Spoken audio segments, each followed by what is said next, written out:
Okay, we are going to begin chi-squared, and specifically, we're going to start with the chi-squared goodness of fit, and this is page 213 of the note spiral. First off, some general introduction facts about the chi-squared distribution. The curve is non-symmetrical and skewed to the right. In other words, it is shaped like this.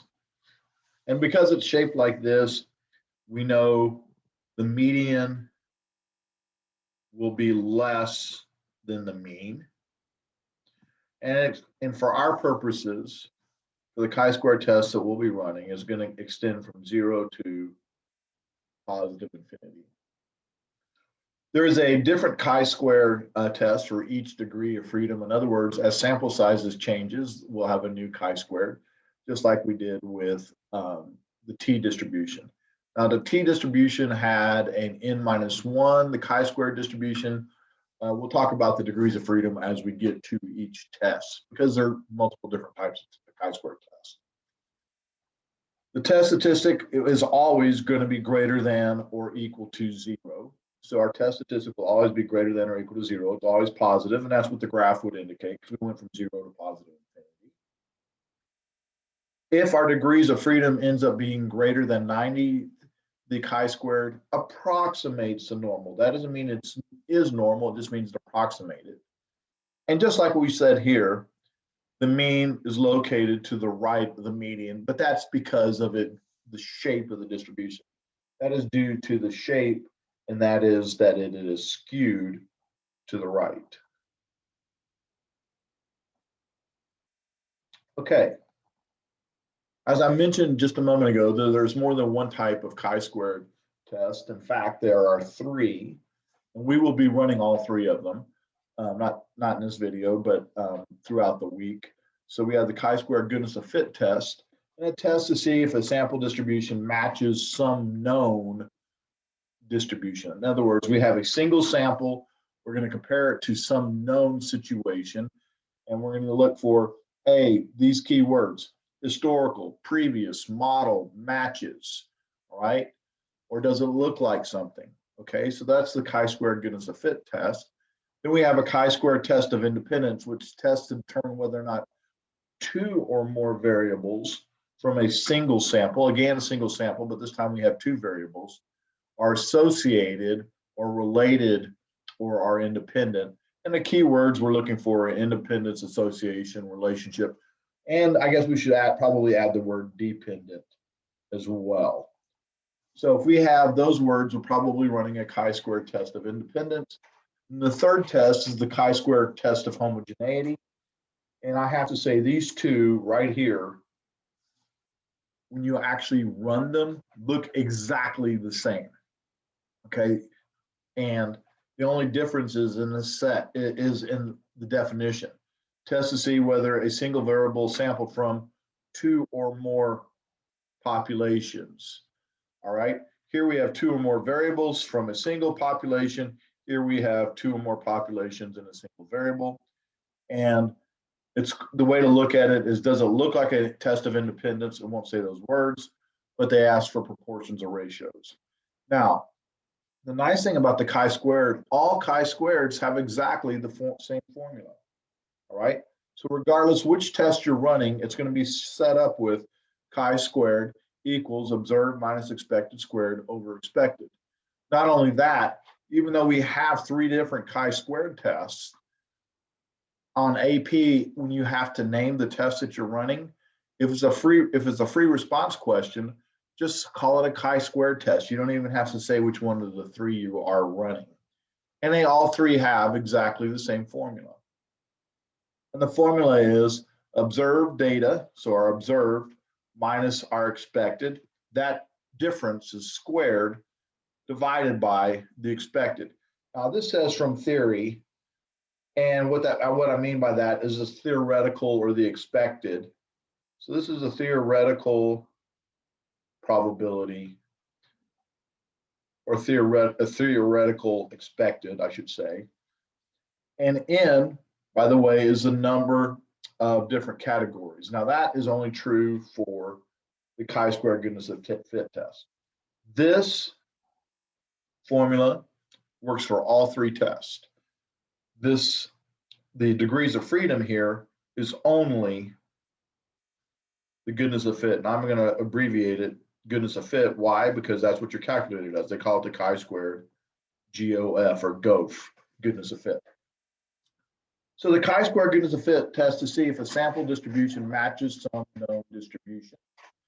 And we're going to go ahead and move to the recipe of success because that's where these are going to be addressed anyway. So on the recipe for success on page 214, the very first thing we need to do is write our null hypothesis. And then we're going to say the blank data, whatever that is, and it depends on and that's going to have to be in context. So the context of the data follows a historical distribution, follows a uniform, follows a normal, follows some distribution. And then once again, the context data does not follow that distribution. And here are our keywords. And you really want to pay attention to these keywords because they'll help you out. We do get to write conditions. We have a random sample. So we need to have a random sample. All expected values must be greater than 5. Now, please note this says expected value. Observed values can be even 0. But so the observed values could be as small as 0, but the expected values must be greater than 5. So you have to expect, and I really should say greater than or equal to 5. If it's 5, it's good enough. And then the next thing, the counted data must, it says counted data for observed. And that just means observed data must be whole numbers. Now this is only for the observed. The expected are likely going to be decimals, but the observed must be whole numbers. If they're not, there's something wrong, okay? We refer to it as counted data. So here's our equation. And there's one other thing I guess I should say about chi-squared at this point. We only do a hypothesis test. We don't do confidence intervals for them.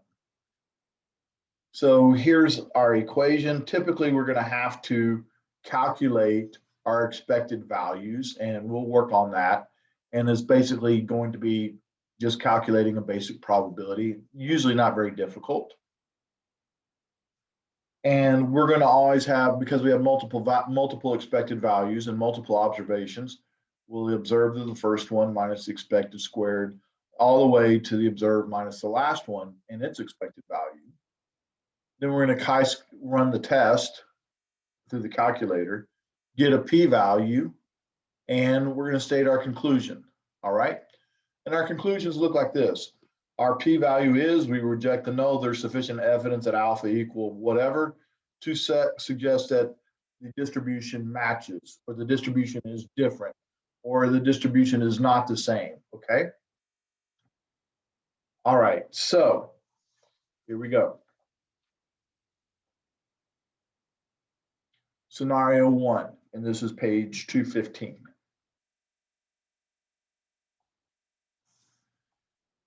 Absenteeism of college students from math classes is a major concern to math instructors because missing class appears to increase the drop rate, which it absolutely does. When you miss class, the grades start to fall and then they drop out.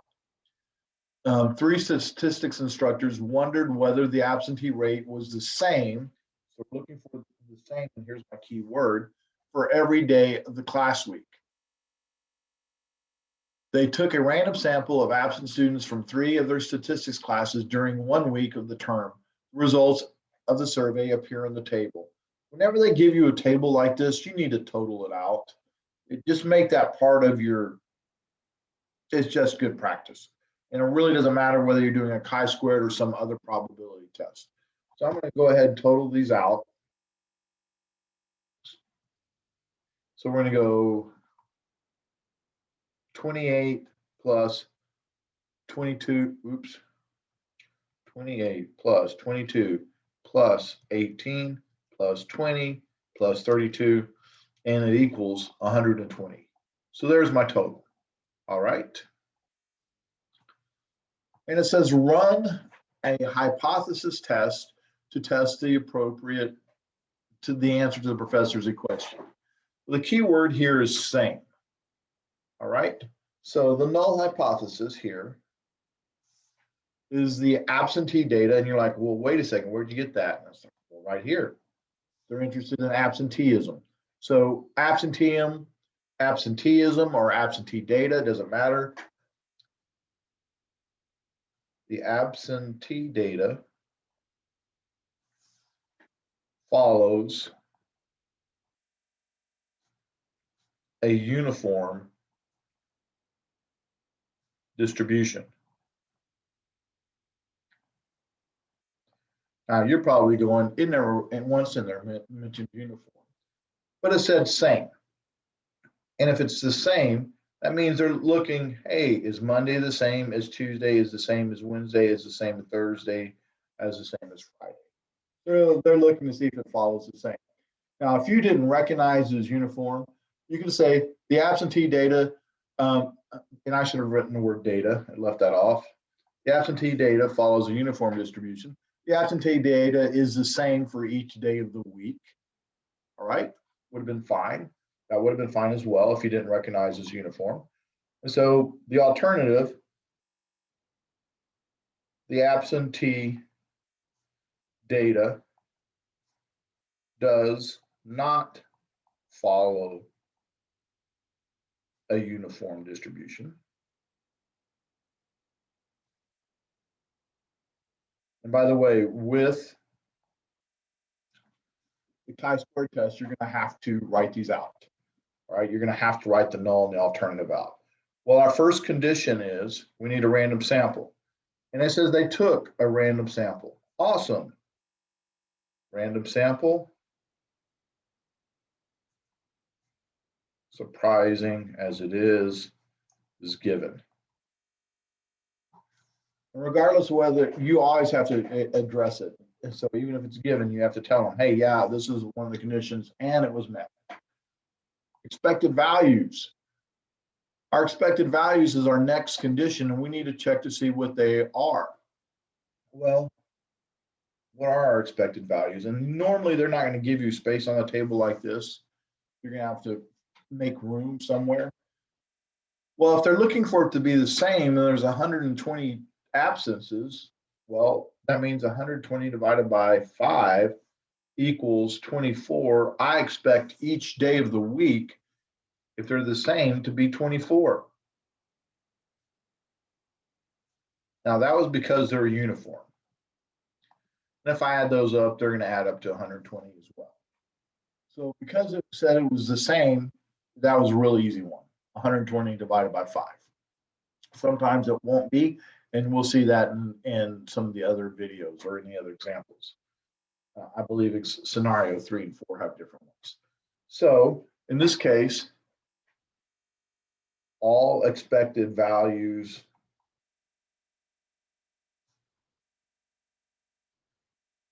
equal 24 and are greater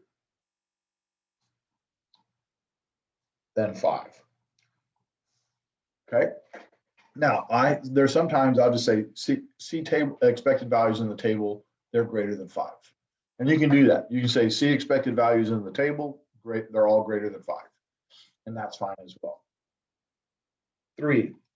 The next one was the observed values need to be whole numbers. Well, our observed values are all whole numbers. All observed values are counted data. Please use the word counted and then probably put whole numbers in parentheses. Okay. All right. So we're going to go ahead and write our formula. And our formula is chi-squared equals observed minus expected squared over expected. We need to address our degrees of freedom. Well, degrees of freedom for a goodness of fit is n minus 1, where n is the categories. So we have categories minus 1. Well, how many categories are there? Well, 1, 2, 3, 4, 5 categories. So in this case, 5 minus 1 equals 4. Our degrees of freedom in this case are just 4. All right. So at this point, we're ready to set up and run the test. And we're going to go, we'll write it down here where I have a little bit of room. So chi-squared, we've already written our formula, and I'm going to plug in. Well, my first observed was 28. So 28 minus 24 squared over 24 plus 22 minus 24 squared over 24 plus dot, dot, dot, plus. I'm just going to skip to the last one. 32 minus 24 squared over 24. All right, so that's our work shown, and actually we can calculate this by hand if we wanted to, but that's a lot of work, and the calculator will do it for fun and for free. So let's do that. Stat edit. So I enter the data. I enter my observed data into L1, and it's easy to remember. Observed came first, so observed goes in first. 28, 22, 18, 20, and 32. And then the stat edit, the next column, I'm going to put my expected in, which are 24, enter, 24, enter, 24, enter, 24. And surprisingly, the last one is 24 as well. And we're going to go stat test chi-squared. Make sure you choose goodness of fit test, which is letter D. Press enter. My degrees of freedom were 5 categories minus the 1. And we end up getting a chi-squared value equals 5.667. And we also get a p-value of 0.2254. And if we use an alpha of 0.05, this is greater than. So our decision is going to be fail to reject the null. And then we have this list of other stuff here, and we'll come back and do that list in just a moment, okay? We're going to come back and talk about this. And by the way, CNTRB is an abbreviation for contribution, okay? And actually, you know what? We'll look at that right now. We'll just go ahead and take a moment and look at that. So if I scroll across, I go, okay, I see a contribution, 1. But here's another one, second one, third one, fourth one, and there's a 5th one. These contributions, which in this case are 0.6667 and then 0.1667 and then 1.5, 0.6667 and then 2.6667. Those are my contributions, and this is based on the 5 days of the week: Monday, Tuesday, Wednesday, Thursday, and Friday. And if I were to add all these values up, this value plus this value plus this value plus this value plus this value, it would equal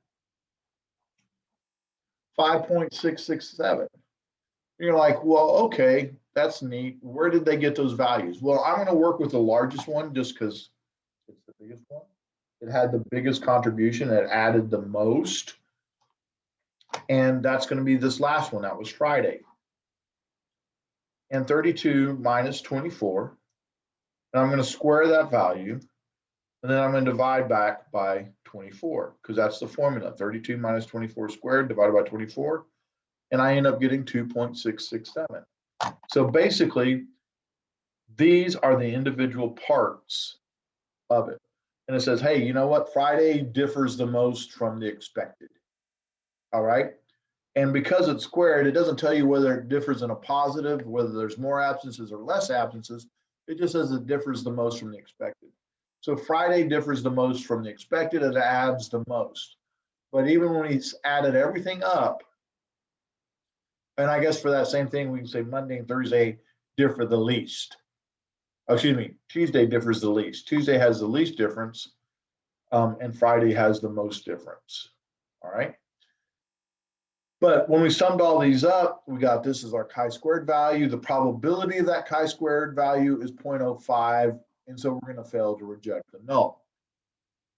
Now, just as a point of information, I could have gone second vars, chi-squared, CDF, 5.667, upper bound, well, it extends to positive infinity, degrees of freedom, 5 minus 1 or 4, and there's our 0.2254. So you can actually calculate it from these if you choose to. More work, but that's okay. All right, so we failed to reject the null. That was our decision. So we need to write our conclusion. And our conclusion is this. Our p value is 0.225. We fail to reject the null. There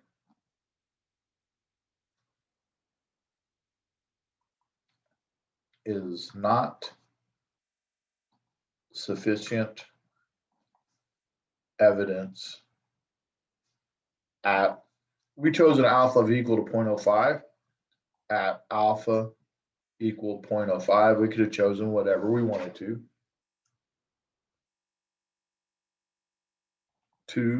suggest that the absentee data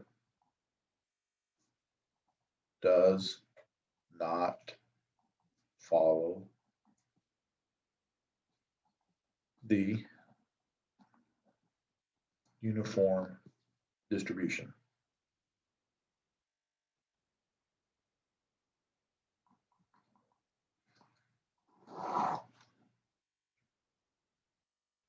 All right. So, in other words, we cannot say that the distribution isn't uniform or isn't the same for each day of the week. We cannot say that, right? We don't have enough evidence to say that. One thing we can say is that Friday contributed the most to it, but based on our sample, we don't have enough evidence to say that that it is different than uniform. So we're stuck with believing the null, and the null says it follows a uniform distribution. Absenteeism is the same for every day.